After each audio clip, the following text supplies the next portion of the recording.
Welcome back to Neural Intel. It is Wednesday, February 11th, 2026. And it's been a very, very busy morning in Beijing. Oh, yeah. And because of that, a frantic morning for, well, pretty much every AI researcher in San Francisco and London. To put it mildly. Right.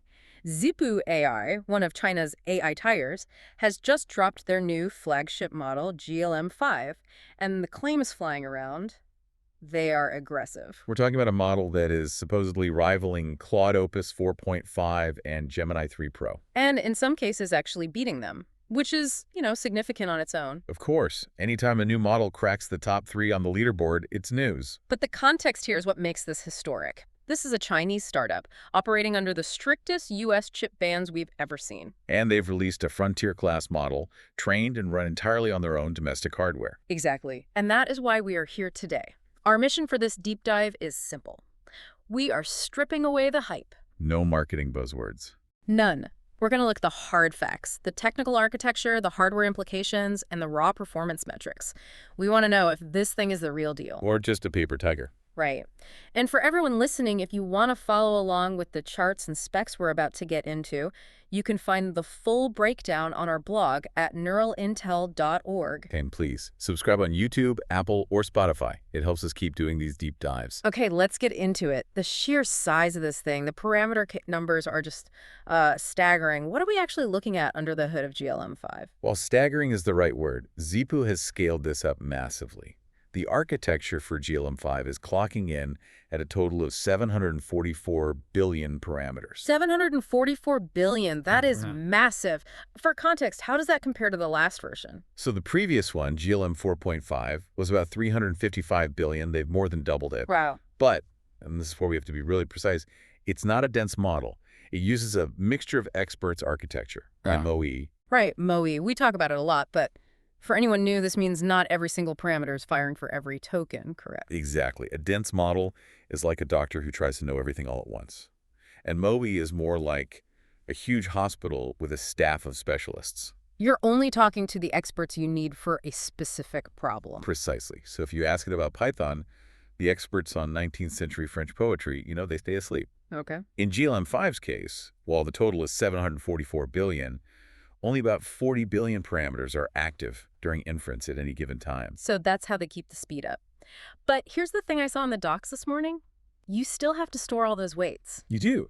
And the file size is just insane. It is, and this is a really interesting technical choice they made. You look at something like DeepSeek V3, they used FP8, floating point 8, to really compress everything. Right, they prioritized efficiency. Zhipu went the other way. They trained GLM-5 in FP16, higher precision. Which means much heavier files. Much heavier. The full model weights come out to roughly 1.5 terabytes. 1.5. So that's 1,508 gigabytes. Yep. So just to be crystal clear for anyone thinking, oh, cool, open source, I'll download this to my laptop. No, absolutely not. That does not happen. Not unless your laptop is a server rack. The folks on Reddit did the math instantly. Yeah. Even with a heavy 4-bit quantization, you'd still need about 186 gigabytes of VRAM. 186 gigs of VRAM, and NVIDIA 4090 has, what, 24? 24, so you'd need, what, almost 8 of them just to load the model into memory? You're talking about a mini data center. Exactly. Multiple A100s or H100s, or in this case, the Chinese domestic equivalents, just to turn the lights on. Which brings us to how they built this, Yeah. because they can't just buy a crate of NVIDIA Blackwell chips. Yep. This feels like the perfect time for our neural signal check. Let's do it. Neural signal check. This is where we look at the specific technical innovations making this possible. Because you don't just build a 744 billion parameter model on constrained hardware without some serious engineering. You really don't. And there are two main signals to look at here. The first is something they call DeepSeek Sparse Attention, or DSA. Wait, DeepSeek Sparse Attention? So they're using a competitor's architecture? They are. It's a smart move. In the open source world, good ideas spread fast. They integrated DSA because it's critical for cutting down deployment costs. How does it do that? It lets the model handle a huge context window, up to 200,000 tokens, without the compute cost exploding. Can you break down that explosion problem? Sure. In standard attention, if you double the text you feed in, the compute needed quadruples. It's a quadratic scaling problem. A huge bottleneck. A huge one. DSA is sparse, So it's like a flashlight only shining on the most relevant parts of the text instead of trying to read the whole library at once. It keeps the memory use manageable. Okay, so it's about efficiency, smart focus. What's the second signal? The second one might be even more interesting. It's their new training framework. They're calling it SLIME. Slime. Okay, that's a choice. Is it an acronym? It is something like Scalable Learned Iterative Model Evolution, but let's just stick with SLIME. What it is an asynchronous reinforcement learning infrastructure. And why should the end user care about the training infrastructure? Because reinforcement learning, the part where the model learns to reason and follow instructions, is usually really inefficient. It's slow. A bottleneck in the process. Exactly. SLIME improves the throughput. It lets them run more fine-grained post-training iterations and do it faster. So it's not just about competence, it's how they push it towards excellence. That's the perfect way to put it. It's how they fine-tune the logic to get it up to a level that can actually rival Claude and Gemini. But the elephant in the room is still the hardware. How do they physically do it? And this is the big geopolitical piece. The docs confirm it. They used entirely domestically manufactured chips for inference. So we're talking about Huawei's Ascend chip. That's the flagship, yeah. Mm-hmm. Plus, silicon from More Threads, Cambricon, and Kunlunxen. It's the whole ecosystem. A who's who of the Chinese semiconductor industry. It is. And the big insight here is that they're proving that smart software optimizations, like DSA and MoE, can compensate for not having the absolute bleeding edge NVIDIA hardware. It's like the sanctions are forcing them to become better, more efficient software engineers. Constraint breeds innovation. We're seeing it play out right now. So we've got a massive model built on domestic silicon.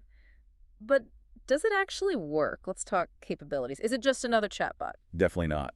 Zhipu calls it a unified multimodal architecture. We hear multimodal all the time. What makes this unified? Well, in the past, you'd have a text model, and then you'd sort of bolt on a separate vision module to handle images. Two different brains trying to talk to each other. Right. And you'd lose nuance in the translation.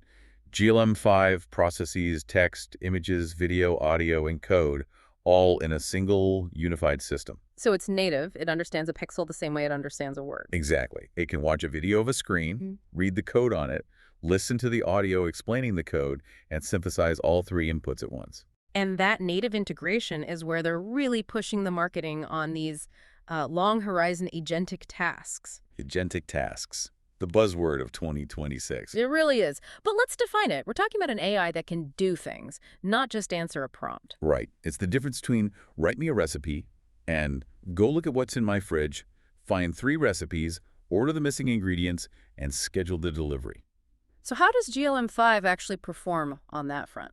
Impressively, on the BrowseComp benchmark, which tests web browsing agents, it ranked #1 among all open-source models. #1 is a serious claim. It is. And in coding, on SWBench Verified, it's scoring 77.8%. Okay, so Claude Opus 4.5 is at 80.9%. Right, so it's not quite the king of coding yet, but it is breathing down its neck. And 77.8% is still an incredibly capable coding assistant. And what about math? On the AME 2026 benchmark, it came in at 92.7%. These are all frontier-level numbers. I was scrolling through Reddit this morning to see what actual users are saying, and some of the anecdotes are pretty wild. What stood out?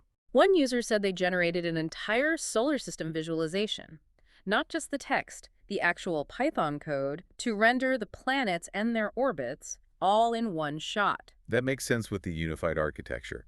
It understands the physics, the visuals, and the code to represent it all. Another one built a whole landing page for a comic book company. 2,841 lines of code from a single prompt. Said it was light years ahead of the last version. That really highlights the context window. Keeping the logic consistent over nearly 3,000 lines of code is exactly what long horizon means. But I have to play devil's advocate. There were also plenty of accusations of shilling. It wouldn't be Reddit without that. True, but they made a valid point. While people on the Max plan are raving, for the average person, running it locally is impossible, and the API costs are higher than competitors like Kimi. It's a fair critique. The open source label feels a little theoretical for a lot of people. Which brings us to the economics. We've seen this race to the bottom on price lately. Is Zhipu following that trend? Surprisingly, no. They're positioning this as a premium product. How premium? To use it through their subscription, you have to be on the Max plan, which is about $80 a month. $80 a month. That is steep. That's way more than the usual $20 or $30 for ChatGPT Plus or Claude Pro. It is. And the API costs are high, too. Input is $1 per million tokens, and output is $3.20 per million. How does that stack up against, say, DeepSeek? Well, the Reddit users did the math on that too. It's about 3 times more expensive for input and over 6 times more expensive for output compared to DeepSeek v3.2. Wow, so they're definitely not competing on price. Is that a business decision or is there a technical reason? I think it tells us about the hardware reality. Running a 744 billion parameter model on domestic chips, which might be a bit less efficient than the latest from NVIDIA, is expensive. The inference costs are just higher. They are. They can't afford to subsidize it. Or maybe they just believe the performance justifies the premium. It's a bold strategy. So high cost, massive hardware needs, but they did release the weights. Is it truly open source? It's open weights, yes. It's under an MIT license, which is incredibly permissive. That's huge for developers and research labs. You can use it commercially, modify it, whatever you want. But there's a big asterisk. A huge one, the hardware barrier. The code is free, the weights are free, but the price of admission to actually use them is a $20,000 workstation or a massive cloud bill. So it's open source for the enterprise, not for the hobbyist. Right. It's like giving someone the blueprints for a nuclear reactor. The plans are free, but you still need to find the uranium. That is a dramatic but not entirely wrong analogy. It democratizes the science, but the execution is still gated by capital. So let's tie this all together. We have a Chinese model on domestic ships, technically rivaling the best from the West with a permissive license, but priced like a luxury good. What's the main takeaway? I think the key word is resilience. Zhipu has proven the hardware bans are a hurdle, not a wall. By using smart architecture and new training frameworks, they've stayed in the race. It challenges the idea that you absolutely must have the best hardware to build the best software. It does. And it raises a massive question for the whole industry. Which brings us to our provocative thought for the day. Think about this. For a long time, companies like OpenAI and Google had a moat.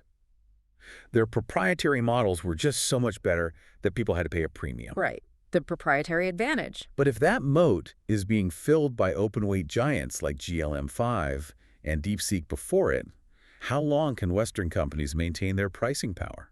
If you're a developer in Singapore or Berlin, and you can self-host a model that's 98% as good as GPT-5 for a fraction of the long-term cost. Do you still pay that subscription to Silicon Valley?